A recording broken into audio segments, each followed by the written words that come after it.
हम अन्य जल भी ग्रहण नहीं करेंगे। बंधुओं, हमें बाध्य न करें। हमें सोचने के लिए एक दिन का समय दें। हम शिव जी की आज्ञा और आदेश के अनुसार ही आचरण करेंगे।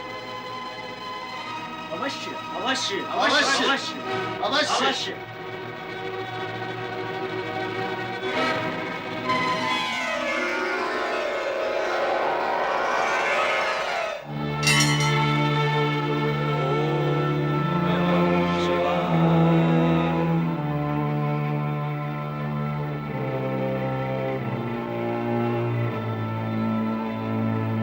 अब क्या करें भ्राताश्री? मेरी बुद्धि तो साथ नहीं दे रही भैया नर। भ्राताश्री, यदि प्राणी की बुद्धि उसका साथ न दे, तो फिर इस जगत में किसके साथ पर विश्वास किया जा सकता है? इस संकट के विकट समय में तुम तर्क शास्त्र खोलकर क्यों बैठ गए हो? कोई उपाय क्यों नहीं सोचते? विधाता ने सोचने का कार्य बड़ों को सौंपा है, इसलिए सोचने का कार्य आप करें। मेरे विचार से हमें हिमालय के सुदूर पर्वत श्रृंखलाओं की ओर चले जाना चाहिए, जहां हम तक आने का कोई विचार ही ना कर सके। उत्तम, अति उत्तम। मैंने तो प्रजा के नाम मात्र एक संदेश लिखा था, किंतु फिर ये सोचा इससे विशेष लाभ नहीं होगा। अब लगता है ये संदेश कार्य करेगा। कहाँ है वो संदेश? क्या लिखा है तुमने? भोजपत्र पर लिखा है, मैंने प्रजाजन को संबोधित करते हुए लिखा है। सुनो, प्रिय प्रजाजन, भगवान शिव जगत के पालनहार हैं, देवाधिदेव हैं। उनसे विमुख होना हमारे लिए संभव नहीं है। आप भी भगवान शिव की शरण में जाकर प्रजातंत्र की प्रणाली से कार्य करें, यही सबके हित में है। शिव आप सभी की रक्षा करेंगे। नर नारायण। नर, तुम तो कह रहे थे कि विधाता ने उपाय सोचने का कार्य बड़ों को सौंपा है, परंतु ये सत्य उलट हो गया और जो नवीन सत्य प्रकट हुआ है वो ये है कि संकट से उभरने और उबारने का कार्य छोटे ही कर सकते हैं। चलो अब शीघ्रता करो। अब और क्या शीघ्रता करनी है भ्राताश्री? इतनी बुद्धिमानी का कार्य करने के पश्चात अब यह अज्ञानपूर्ण प्रश्न क्यों भैया नर? रात्रि का समय है, हमने प्रजा के नाम संदेश भी लिख दिया है। चुपचाप निकल चलते हैं अपने गंतव्य की ओर। विचार उत्तम है। उत्तम विचार को कार्य रूप देने में विलंब नहीं करना चाहिए। ये संदेश पत्र भगवान शिव के चरणों में रख दो। प्रातः काल हमारा ये संदेश उन्हें प्राप्त हो जाएगा। ओम नमः शिवाय। हे भगवान, हमारी प्रजा को सुबुद्धि देना प्रभु। उन्हें शक्ति और सामर्थ्य देना। सभी को प्रजातंत्र का अर्थ व महत्व समझाना प्रभु। सभी पर ऐसी कृपा करना महेश्वर कि वो अपनी प्रजातंत्र की प्रणाली को अपने कुशल संचालन, सुबुद्धि और लोकहित की भावना को संपूर्णता पर्यंत पहुंचाकर सभी को प्रसन्न कर सके। और हमें इस गुप्त पलायन के लिए क्षमा करना प्रभु।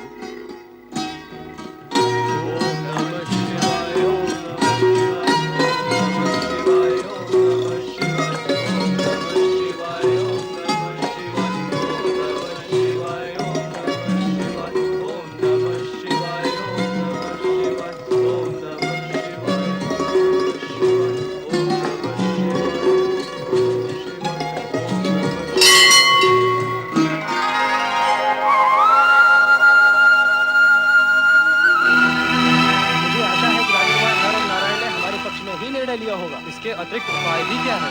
कुछ भी कहो, राज्य के कार्य तो राजा ही कर सकते हैं। भला हम प्रजा राज्य कार्य कैसे कर सकते हैं? चलो शिवालय में प्रवेश करें। चलो।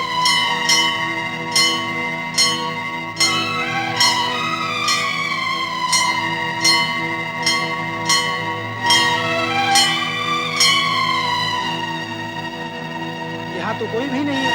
दोनों राजकुमार कहाँ गए? हमसे तो कहा था शिवाज्ञा प्राप्त करके सूचित करेंगे। लगता है हमारा क्षण हो गया। अब सभी भगवान शिव शंकर की शरण में जाकर प्रजातंत्र की प्रणाली से कार्य करें। अरे देखो देखो, इस जगत में ऐसे प्राणी भी हैं जिन्हें राजपाट और सत्ता से अधिक भगवान से प्रेम है। नारायण का त्याग महान है। दादा उनकी रक्षा करें।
तुम्हारी प्रतीक्षा में समाधि में रहता तो तुम्हें दर्शन कैसे देता? कहो नारद, क्या समाचार है? लगे क्या करूं भगवत, मैं आपकी भांति लीलाएं नहीं रचा सकता, इसलिए व्याख्या मात्र करने का प्रयत्न करता हूं। नारद, तुम्हारी लीला से तो तीनों लोग प्रभावित होते हैं और तुम कहते हो कि लीला नहीं रचा सकती। भगवान, मैं इस समय आपसे चर्चा करने की स्थिति में नहीं हूं। आप केवल मुझे उस लीला का अर्थ समझा दीजिए जो आपने नर नारायण के साथ प्रारंभ की। क्या हुआ है उन्हें? मुझे पता है प्रभु, आप मुझे ही माध्यम बनाकर मेरे ही मुख से सुनना चाहते हैं, तो ठीक है, सुने। देवराज इंद्र ने आपके परम भक्त नर और नारायण की तपस्या पूर्ण करने के लिए मेनका और रंभा को भेजा है। क्यों? वे ऐसा क्यों कर रहे हैं? कौन से उद्देश्य पूर्ति के लिए वे ऐसा कर रहे हैं? नारद, इस जगत में जो कोई भी सत्कर्म अथवा दुष्कर्म करता है, उसमें उसका उद्देश्य अवश्य छिपा होता है। जो ज्ञान मुझे है, वो आप फिर से मुझे क्यों दे रहे हैं? मैं तो वो सत्य जानना चाहता हूँ जिसका ज्ञान मुझे न हो। मैं तो ये जानना चाहता हूँ, यदि देवराज इंद्र नर और नारायण को पीड़ित करते हैं, तो उसका परिणाम क्या होगा? जिस लीला में नारद संलग्न है, उसका परिणाम तो शुभ ही होगा। भगवान, आप अपने नाम के स्थान पर मेरे नाम का उपयोग क्यों कर रहे हैं? आप हंस रहे हैं और मैं नर नारायण के लिए चिंतित हूँ। चिंता की आवश्यकता नहीं नारद। नर नारायण में से ये वही नारायण है जो हर पल हर क्षण तुम्हारे मन और वाणी में रहते हैं। धन्य हुआ हूँ मैं भोलेनाथ। परंतु मेनका और रंभा के नृत्य के चमत्कार का क्या प्रभाव होगा? होगा नारद, उसका प्रभाव भी होगा। परंतु भगवान, क्या होगा?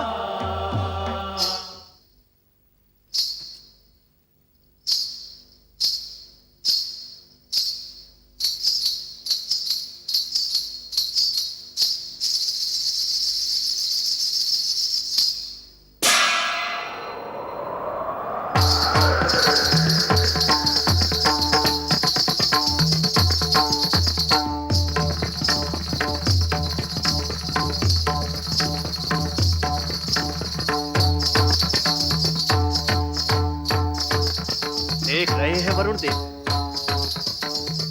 रंभा और मेनका के नृत्य से नर नारायण सम्मोहित हो रहे हैं। हाँ देवराज, रंभा और मेनका के मोहने से कौन बच सकता है?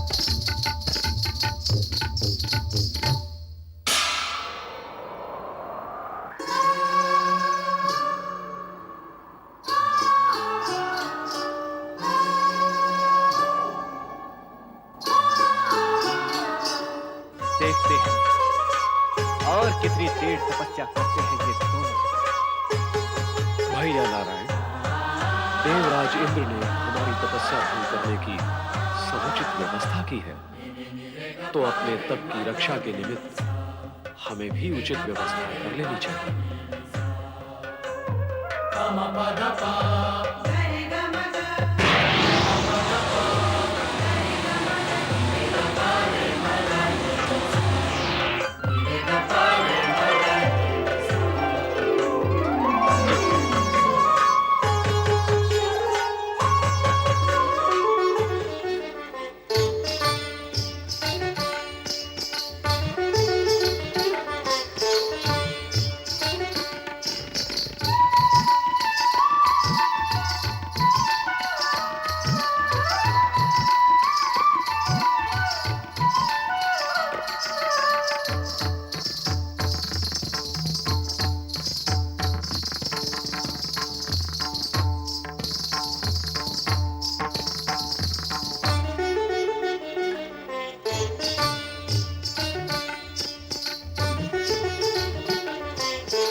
क्षमा करें शिव भक्त, हमें क्षमा करें। अपराधी को क्षमा नहीं, दंड देना चाहिए, यही न्याय है।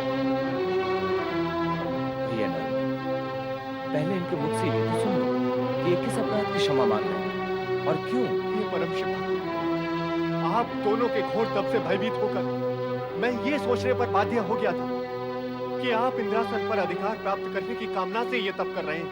इंद्र, तुम्हारा दुर्बल मन अपने इंद्रासन के लिए सदा उन्हीं से भयभीत रहता है जो तुमसे अधिक शक्तिशाली हैं, और अब ये सिद्ध हो चुका है, हम अधिक शक्तिशाली हैं। शक्तिशाली होने पर भी हमने काम, इच्छा, मोह, भोग, सुख, वैभव, राजपाट सभी का परित्याग करके भगवान शिव के चरणों में जाकर भक्ति की कामना से अपना तप आरंभ किया। और इस पर भी तुमने अपने स्वर्ग की दो श्रेष्ठ अप्सराएं हमारा तप भंग करने भेज दी।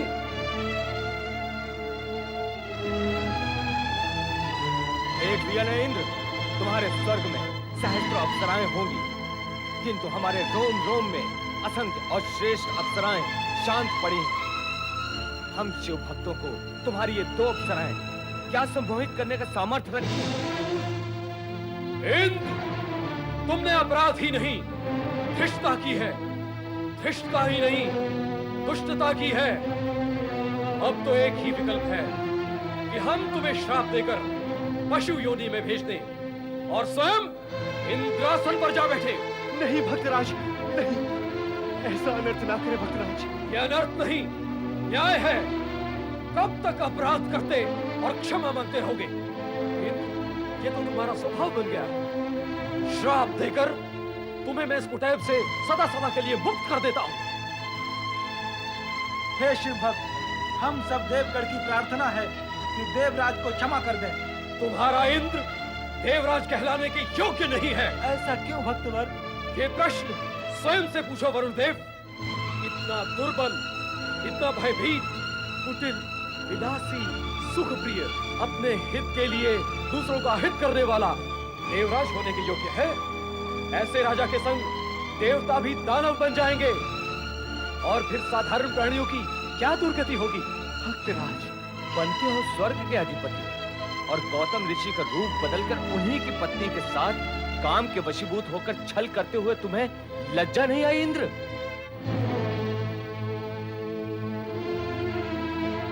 तुम्हारा संपूर्ण जीवन छल कपट, भोग विलास, अनैतिकता और अमर्यादा की दुर्गंध से भरा एक घृणापूर्ण लेख है और तुम देवराज हो।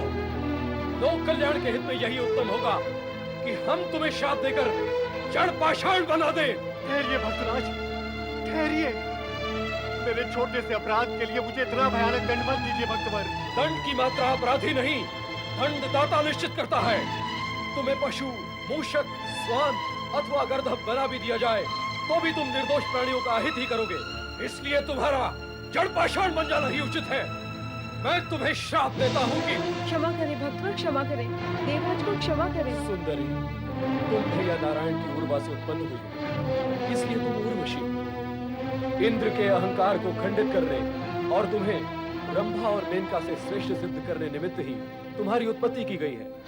फिर तुम देवराज के लिए क्षमादान क्यों चाहते हो? भक्तवर, ये देवराज होने के साथ साथ कला के प्रशंसक और रक्षक हैं। कला का प्रशंसक और रक्षक? इतने निकृष्ट विचार वाला, जो अपनी श्रेष्ठता की मानता के लिए इतनी दुष्टता पर उतर आए। मैं आप दोनों से देवराज को क्षमा करने की प्रार्थना करती हूँ। भैया नल, श्राप देकर तपोबल को क्षीण न करो। उर्वशी हमारी शक्ति की विजय की प्रतीक है, इसकी प्रार्थना स्वीकार करो। भैया नारायण की आज्ञा शिरोधार्य।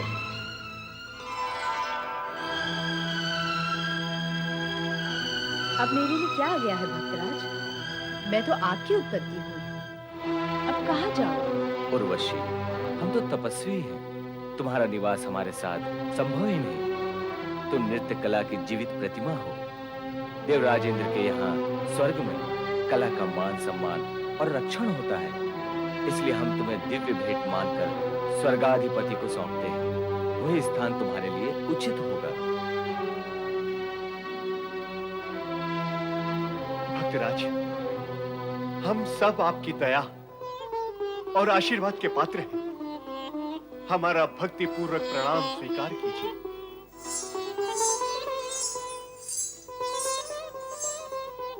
आओ उर्वशी।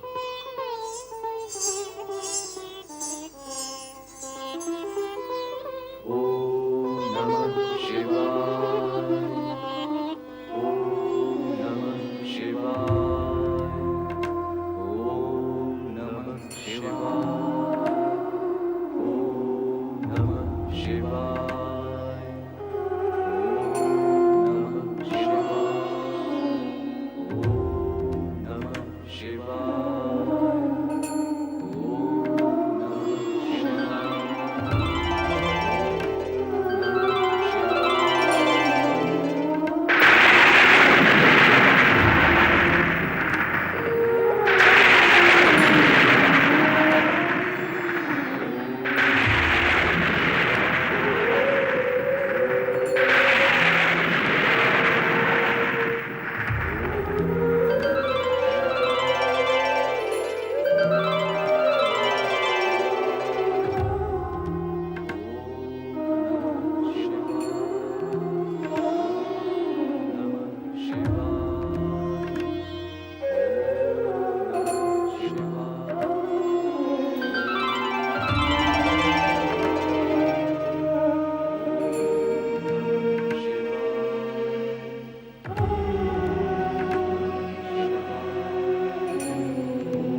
आंखें खोलो नारायण। हे भगवान, उठो भगवान। उठकर कहाँ जाएंगे भगवान? हमारा स्थान तो आपके चरणों में ही है। आपके दर्शन पाकर हमारा जीवन सफल हो गया प्रभु। हम धन्य हो गए प्रभु। जीवन की सफलता और धन्यता में तुम दोनों की तपस्या, समर्पण, निष्ठा और भक्ति ही मूल कारण है। मैं तुम दोनों से प्रसन्न हूं। मांगो, क्या वरदान मांगते हो? आपके दर्शन हो गए, अब मांगने को क्या शेष रह गया भगवान? आपके दर्शन के पश्चात अब जगत के सभी पदार्थ महत्वहीन हो गए हैं प्रभु। आपके दर्शन प्राप्त होने के पश्चात और कुछ मांगने वाला तो मूर्ख ही कहलाएगा। आपके साक्षात्कार का आनंद जो हमारी आत्मा को प्राप्त हुआ है, उसे कुछ और मांगकर वो आनंद खोने की इच्छा नहीं है देवेश्वर। हमने आपके नाम का जाप वरदान मांगने की इच्छा से नहीं किया प्रभु। हम तो केवल आपके दर्शन के अभिलाषी थे और वो हमें प्राप्त हो गए। अब मांगे भी तो क्या मांगे? जो प्राप्त हुआ है उससे अधिक कुछ भी इच्छा नहीं है प्रभु। तुम्हारे इस संकोच भाव से मैं और अधिक प्रसन्न हूं। तुमने शिव भक्ति के मार्ग को प्रशस्त किया और प्रजातंत्र की लोक कल्याणकारी परंपरा का सूत्रपात किया। इस हेतु तुम मेरे वरदान के अधिकारी हो। मांगो नर नारायण, जो इच्छा हो मांगो। प्रभु, मांगने के विषय में तो सोचा ही नहीं। प्रभु की इच्छा है कि वरदान मांगे तो मांग लो। भगवान, इस विषय में तो कभी सोचा ही नहीं। तुम्हारी संतुष्टि और निस्वार्थ भावना तुम्हारे आदर्श को आकार दे रही है नर नारायण। तुम दोनों ने जिस मानवीय आदर्श को प्रस्तुत किया है, वो आने वाले युग में भी आदर्श प्रस्तुत करेगा। अब जो भी अपनी कामना हो कहो, वो अवश्य पूर्ण की जाएगी। भगवान, हम आपसे आपको ही मानते हैं। हाँ प्रभु, आप इसी स्थान पर ज्योतिर्लिंग के रूप में स्थापित हो जाइए। हिमालय पर आने वाले धर्म यात्रियों के उद्धार के लिए आप यहाँ सदा सदा के लिए ज्योतिर्लिंग के रूप में विराजें, तो धर्म यात्रियों को लाभ होगा। तथास्तु। लोकहित की भावना ने तुम दोनों को अमरता प्रदान कर दी।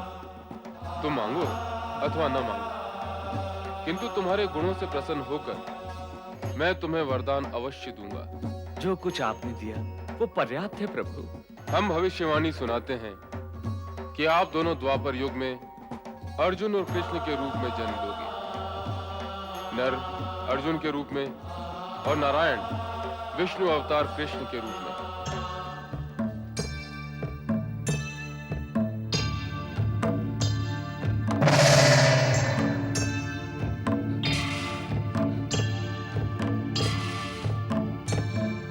शिव के भक्त जनों ने पुकारा जब संकट पड़ने पर। शिव के भक्त जनों ने पुकारा जब संकट पड़ने पर। तब तब ज्योतिर्लिंग में पधारे हाजर अमर शिव शंकर। हाजर अमर शिव शंकर, हाजर अमर शिव शंकर, हाजर अमर शिव शंकर, हाजर अमर शिव शंकर, हाजर अमर शिव शंकर, हाजर अमर शिव शंकर, हाजर अमर शिव शंकर, हाजर अमर शिव शंकर।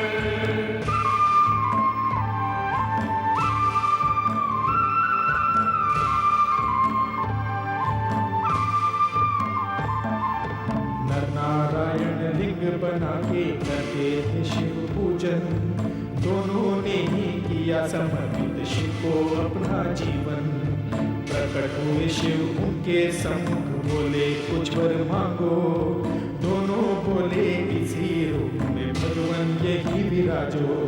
सुन के याचना उन दोनों की शिव शंकर मुस्काए। वही हिमालय में ज्योतिर्लिंग केदारेश्वर कहलाए। नर नारायण केदारेश्वर के जो भी करता दर्शन मोक्ष का